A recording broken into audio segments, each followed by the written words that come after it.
What's up, Gustavo? This is a quick demo video for you for your custom saber by Nevin over at Space Junk Sabers. This guy is definitely one of a kind. Super cool, got it done. I'm going to do this a little bit backwards from what I usually do. We're going to go over the functionality first, and then we'll break it down. I've got my battery in here that I probably need to go charge. I've done a lot of demos with it and I haven't charged it. And now it's telling me it's got low battery, but I want to get through the functionality of this saber so you can see that it works, and then go over the build. But you've got motion controls in this guy. It's the Profi V2. And you can see it's lighting up like it should.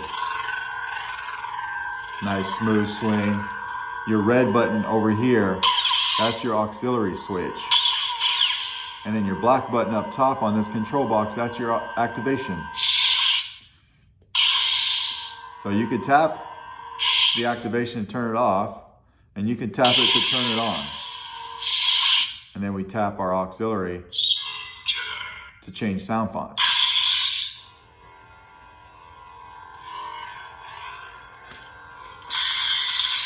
You got battle mode.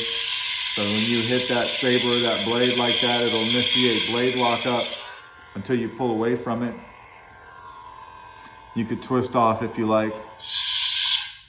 And then to get to your sound tracks, you just hold down the button for a second and let go.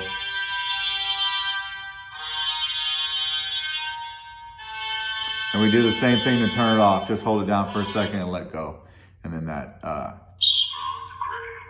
turns off your sound.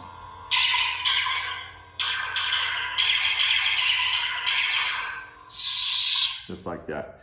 Now we're going to take the blade out. The blade is an extremely tight fit,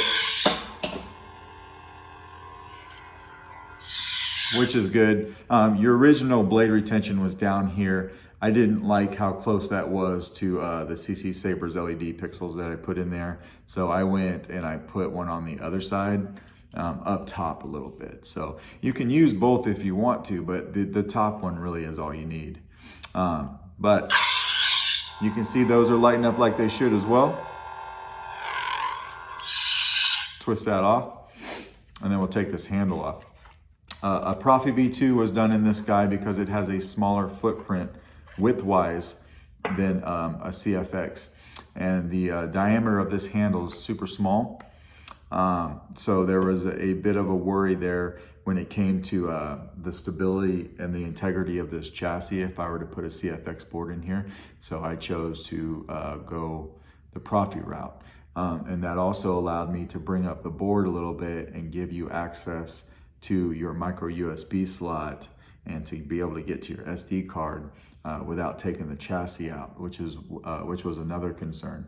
There was a lot of designing in this chassis. It doesn't look like much here, which it is, and I just put a few things here. I did Space Junk Sabers over here and Solo Sabers over here. This piece was pretty straightforward, but what took some doing was the part that you don't see in the chassis, because there were several different grub screws and switch placements and things that I had to work around and had to design around and still give the chassis stability to be able to be held in place and not wiggle around on you.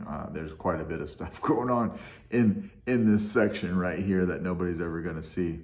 So yeah, that was the reasoning behind that. And this still is pretty, it's thinner than most when it comes to chassis, but I made it to where it's a snug fit inside this handle. So when this handle is on, it acts as the reinforcement for this chassis so that nothing happens to it. It does have a 24mm Smuggler's Outpost speaker back here. And that's your build, right? So let me know if you got any questions. Hopefully this came out the way that you liked.